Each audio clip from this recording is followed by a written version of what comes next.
episode, makikilala natin ang isang kaibigan na mag-share, no? Dati po siyang seafarer, dati po siyang seaman na makisig, kitang-kita naman. At pinili niya na pong nandito na lang siya sa tabi ng kanyang misis.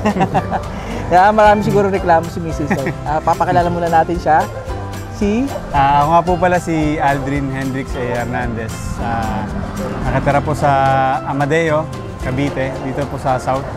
Ayan, ngayong episode po, papakinggan po natin ang kanyang pagbabahagi, no? Kung bakit ang isang dating seaman ay ipinagpalit ang 6 figures o 7 figures ba? 6 figures. 6 lang po. Nasa malayo, maganda ang kita. Actually, sa 4 na kontrata niya, nakapagpundar na siya agad ng gym. At ngayon, ang negosyo na nasa likuran natin, ang kanyang food truck. Pero bakit po niya pinili na maging self-employed, mag-umpisa sa isang negosyo, kalimutan o iwanan ang buhay seaman na medyo mas madaling kitain ng pera. Pero ang tutulad niya na 34 years old, pinili ang nandito lang sa Amadeo, sa kanilang bayan, at nagsimula sa hardship ng isang pagiging negosyante.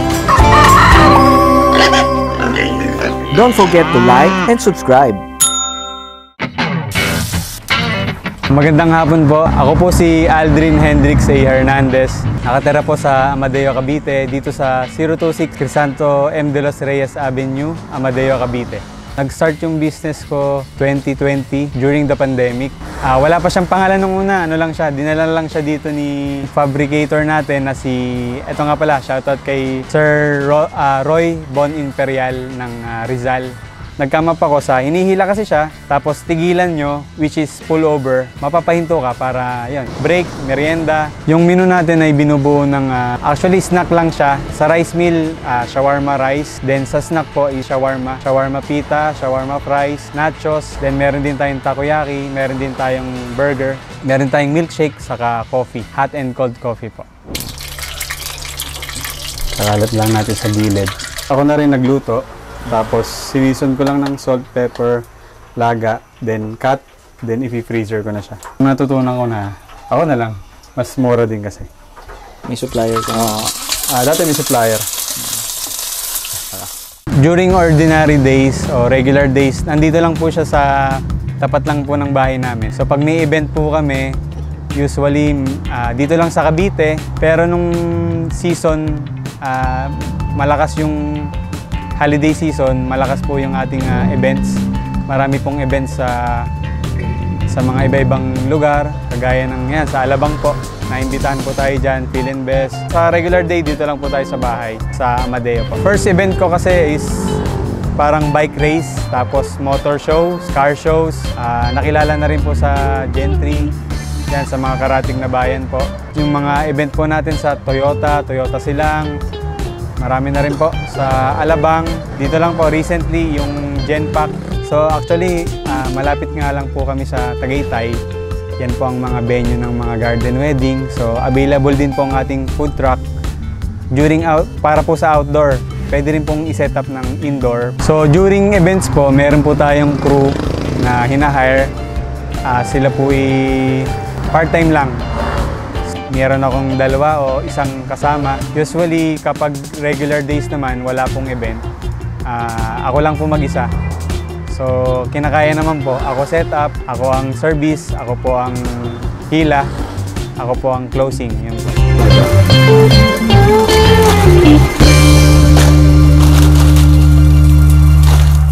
So, during my experience food and beverage po, yung galawan ng 2 crew ay siguro kaya ko. So, meron din tayong talent na multitasking na gamit natin sa barko yan. Alam niyo naman po, medyo nakakapagod yung food business. In the long run, mas maganda may crew din po talaga. At the same time, nakakapag-provide po tayo ng trabaho sa syempre, mga nakatigil lang, walang pinagkukunan. So, nakakatulong din naman po tayo sa mga kasama natin. So, sinosolo ko siya, hindi naman ibig sabihin para mas malaki kita. Kaya naman siyang gawin ng isa kasi food truck, sanayin tayo sa experience natin. So syempre, pag nag-hire ka pa tapos mahina, so minsan binabalance mo yung kikitain mo, iniisip mo, syempre yan, may binubuhay na po tayong baby. So 3 years old na po yung anak ko. Mas madaling sabihin na kaya ko, pero gawin mo yung business mo, mag-focus ka sa business mo. So pag na-focusan mo yung business mo, alam mo yung mga dapat gawin, responsibilities, yung mga hindi dapat gawin. So pag na-focusan mo yung food truck, yung paano yung linis, paano yung setup, paano yung operation, paano gawin yung isang order na mas mabilis, yun yung ituturo ko sa mga crew ko naman. So yung crew ko ngayon, kahit iwanan ko siya sa isang event na hindi ganun ka-busy, kayang-kaya pong mag-isa yung isang food truck na pullover.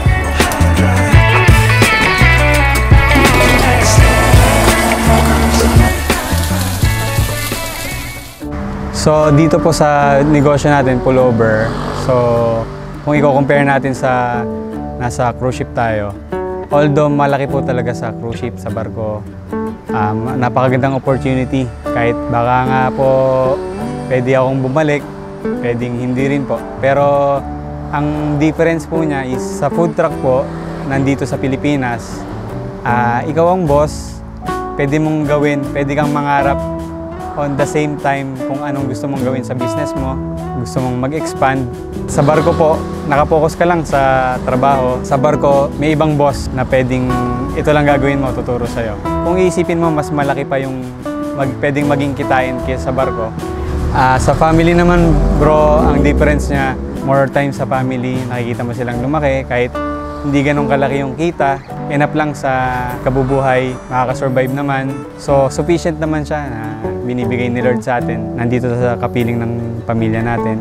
Sa barko naman, malungkot po. Marami kang mamimiss. Mga events sa buhay ng buhay mo, buhay ng pamilya mo, at events sa mga buhay ng relatives mo.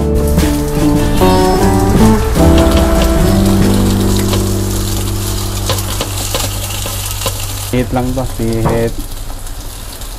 So ngayon, Mayroon. bakit mas nagamit mo yung powdered?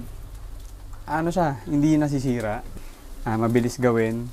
Tapos, yun nga, mas mura siya. May hahanap naman ng healthy option, mas mahal. Pero iilan lang sila sa market.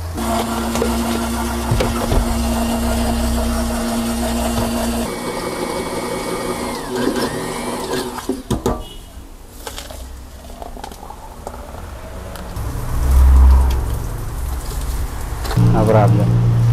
Thank you.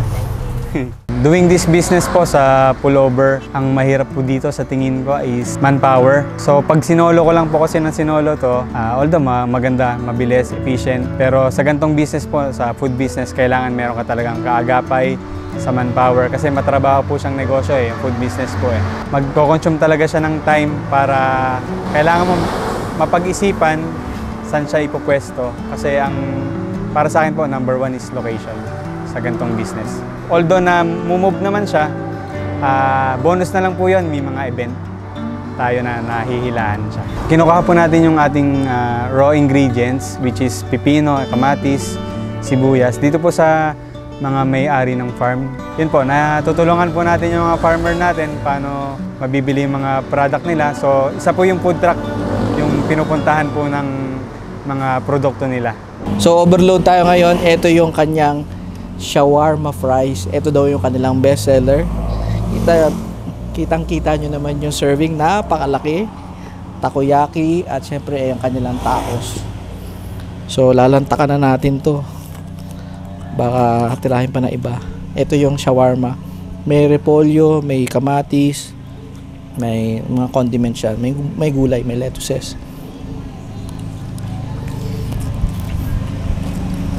Sarap, may karne kasi yung beef, panalo. Hindi siya masyadong heavy sa pag-take mo kasi may kasama siyang gulay. Tara, kain na.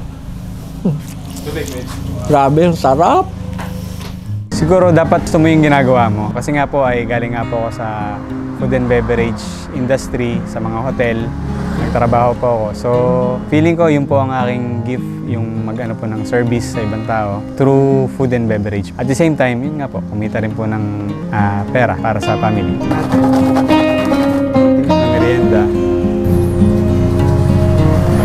So, ang pullover po ay nag-start tayo as sa food and beverage yung experience natin. So yung service natin, ipapakita natin sa kanila na ito yung ating trademark sa service, sa quality po. The food truck itself, kakaiba, unique sa anumang event na pagpupuntahan natin. in-encourage ko kayo na yun, i-try nyo yung pullover. Pwedeng kung anong event kayo, wedding, or kahit anong event na meron po kayo. Don't forget to like and subscribe.